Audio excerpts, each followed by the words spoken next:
Good morning, Class 8th. So, students, we are on chapter number 3, Mineral and Power Resources, and this chapter is related to a geography portion.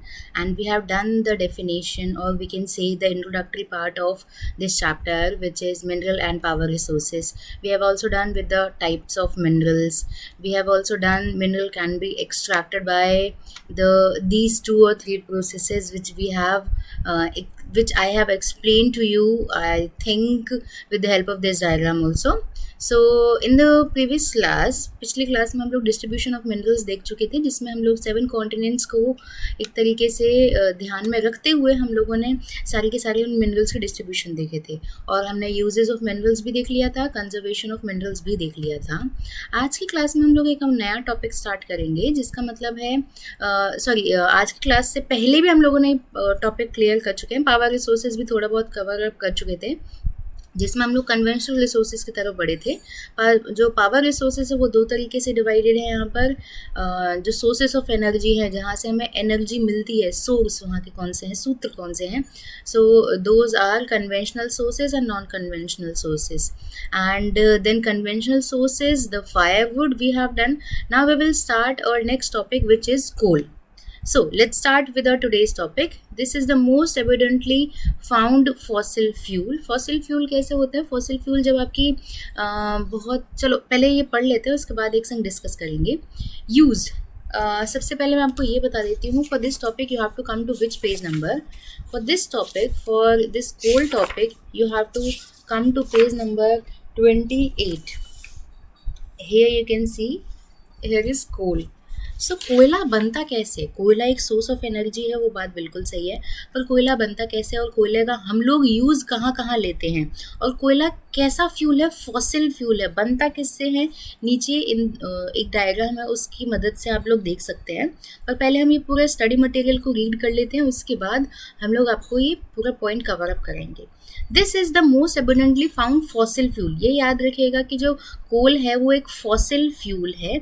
Used कहाँ होता है? Domestic use में, domestic fuel के तौर पर। घर में जैसे कोयला जला दिया अपने घरों के अंदर, या फिर इंडस्ट्रीज़ में काम में लिया जा रहा है। In industry such as iron and steel industry, steam engines and to generate electricity, तो इन सब कामों में कोयलों को लिया जाता है। Electricity from coal is called thermal power. जब हम इलेक्ट्रिसिटी जनरेट करते हैं with the help of this coal, बहुत बड़ी बड़ी थर्मल पावर इंडस्ट्रीज इस्टेब्लिश है। मैंने बस यहाँ पिक्चर इंसर्ट नहीं किया, अदरवाइज थर्मल पावर एनर्जी का मतलब है जिससे कोल की हेल्प से अगर इलेक्ट्रिसिटी को जनरेट किया जाए।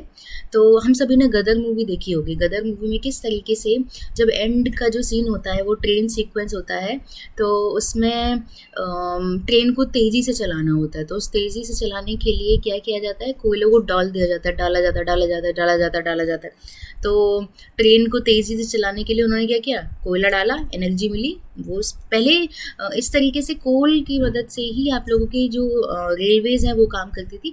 अब भले ही दूसरे तरीके से वो काम करती है, पर पहले यहाँ पर हम कोल की इम्पोर्टेंस की बात अगर करें तो कोयले को इलेक्ट्रिसिटी जनरेट करने के लिए भी यूज़ में लिया जाता है, जैसे थर्मल पावर। अब जैसे वाटर को हम लोग एनर्जी के तौर पर यूज़ में लेने लग जाएंगे तो उसे हाइड्रो इलेक्ट्रिसिटी बोलेंगे, वैसे ही थर्मल पावर कोल को इलेक्ट्रिसिटी के तौर पर हम लोगों ने यूज़ में लिया। The coal which are using today was formed millions of years ago when giant ferns and swamps got buried under the layers of the earth. Now see, अब फॉर्मेशन की बात हो रही है, अब इस डायग्राम की बात हो रही है। कोयले की फॉर्मेशन आज की नहीं है कि 10 साल पहले कोयला आया था या 50 साल पहले। हज़ारों साल पहले बना हुआ कोयला हम आज यूज़ में ले रहे हैं। कैसे बनता है कोयला? जाइंट फर्न्स एंड स्वैम्प्स, बहुत सारे एनिमल डिकीज, प्लांट्स और जो भी माइक्रो ऑर्गेनिज्म है उनके अर्थ सरफेस एरिया के अंदर दबने की वजह से, ठीक है, बहुत सालों पहले किसी रीजन की वजह से वो दब गए। अब वो दबने के बाद अर्थ के अंदर जब वो दब गए तो due to the heat and pressure, ठीक है, due to the heat and pressure वो किस में कन्वर्ट हो जाते हैं? वो कन्वर्ट हो जाते हैं आपके कोल के अंदर। इसीलिए हम लोग इसे फॉसिल फ्यूल बोलते हैं। Coal is therefore referred as buried sunshine, इसीलिए दबा हुआ एक तरीके से इम्पॉर्टेंट फ्यूल के तौर पर हम इसे डिनोट करते हैं, बर्ड सनशाइन बोलते हैं, दबने की वजह से ही तो इसकी फॉर्मेशन हुई है।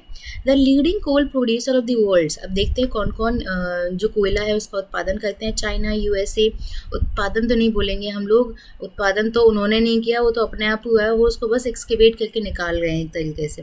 सो चाइना, यूएसए, जर्मनी में भी बहुत इंपॉर्टेंट जगह हैं। यहीं ये यूरोपियन कंट्रीज़ ने यहीं से तो एक तरीके से हम कह सकते हैं वहाँ पर बहुत ज़्यादा भंडार थे, उन्होंने निकाला और वो एक तरीके से सक्सेसफुल होते गए थे। Russia, South Africa, and France. The coal producing areas of India are Raniganj, Jharia, Dhanbad, and Bokaro in Jharkhand. Jharkhand एक major coal producing area है, state है India का.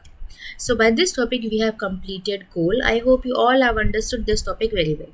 Now we will move forward to a next topic, next conventional sources की तरफ अगर हम बढ़ रहे हैं, क्योंकि हम लोगों ने conventional sources की जब देख रहे थे तो ये commercial है, मतलब ये बेचा जा सकता है, इससे हम लोगों को फ़ायदा होता है। Sorry for this interruption.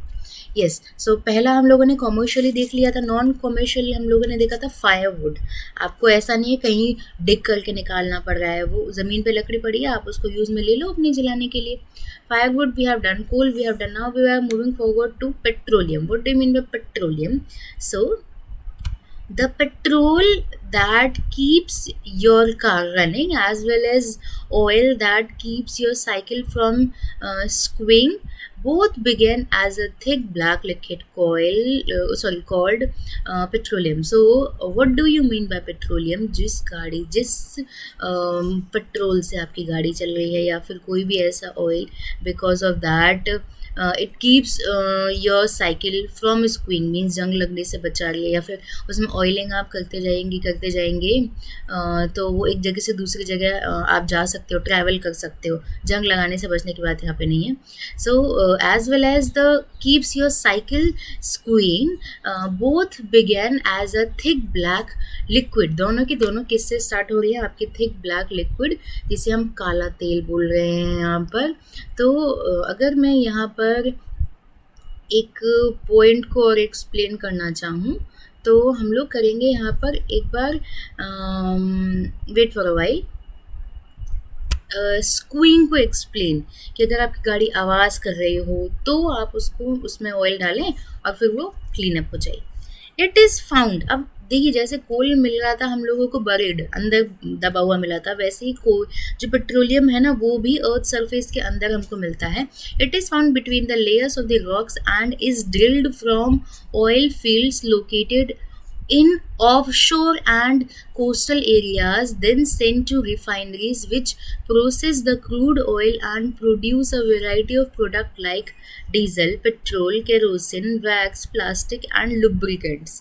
सी जैसे कोयला भी हमें लैंड सरफेस एरिया के अंदर मिला था, बट ये जो पेट्रोलियम है वो हमें वाटर सरफेस एरिया के अंदर मिलता है, और ये मिलता है हमें लेयर्स ऑफ रॉक के नीचे। ये देखिए ये रॉक है, उन लेयर्स ऑफ रॉक के नीचे हमें पेट्रोलियम, ये जो ब्लैक ब्लैक है ना वो पेट्रोलियम है, ये ऑयल लिखा हुआ है, पर सिर्फ और सिर्फ पेट्रोलियम के तौर पर हम नहीं ऑयल के तौर पर बोलेंगे, क्योंकि इस ऑयल से बहुत सारी चीज़ें और बनती हैं, सिर्फ पेट्रोलियम ही नहीं बनता है। तो हमने क्या किया, बड़ी बड़ी ड्रिल मशीन्स लगाई यहाँ पर, वैसी वाली नहीं जो लैंड सरफेस एरिया पे होती है ये थोड़ी डिफरेंट होती है।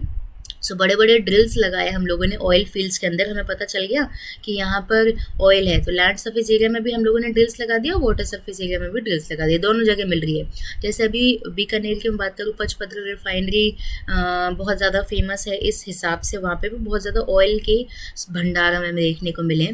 अब देखिए कहाँ कहाँ मिल रहा है आपको, ऑफ शोर मतलब समुद्र के तट के थोड़ा किनारे एंड कोस्टल एरियाज़ के आसपास आपको ये मिलता है, और यहाँ पर रिफाइनरीज को लगा दिया जाता है, और क्रूड ऑयल हमें मिलता है। ऐसा नहीं है कि एकदम बनता बनाया पेट्रोल निकल रहा है, आपका ब्लैक कलर का ये गाढ़ा सा ऑयल निकलता है, जिसको हम लोग प्रोसेस करते हैं। प्रोसेस मतलब उसकी क्लीनिंग की जाती है, इस गाढ़े पानी की क्लीनिंग की जाती है, जिससे हम लोग क्या क्या बना सकते हैं, डीजल बनाते हैं, पेट्रोल बनाते हैं, kerosene, wax, plastic and lubricants बनाते हैं। इस प्रोडक्ट से जो भी हम लोगों ने बाहर निकाला है, सिर्फ पेट्रोल ही नहीं बनता है, और पेट्रोल उस फॉर्म में नहीं बनता है जिस फॉर्म में हम गाड़ी में डलते हुए देखते हैं, वो एक तरीके से गाढ़ा चिपचिपा पदार्थ होता है। Petroleum and its deviations are called black gold. और ये इतना ज़्यादा इंपॉर्टेंट है, एक जगह से दूसरी जगह जाने के लिए हम लोग तुरंत गाड़ी निकाल लेते हैं, तो गाड़ी चलती किससे है? पेट्रोलियम से ही चल रही है, पेट्रोल से चल रही है। तो इतना ज़्यादा इंपॉर्टेंस है, इसलिए इसे ब्लैक गोल्ड कहा जाता है। क्वेश्चन भी अराइज हो सकता है इस पॉइंट से कि कौन से सोर्स को हम लोग ब्लैक गोल्ड के नाम से जानते हैं। सो ब्लैक गोल्ड मतलब पेट्रोलियम। एंड अगर हम ऊपर वाली स्लाइड पे आए तो बरिड सनशाइन हम किसे बोलते थे? कोल को बोलते थे, और ब्लैक गोल्ड पेट्रोलियम को। इतना वैल्यूएबल है ये इसलिए। The chief petroleum producing countries are Iran, Iraq, Saudi Arabia, Qatar.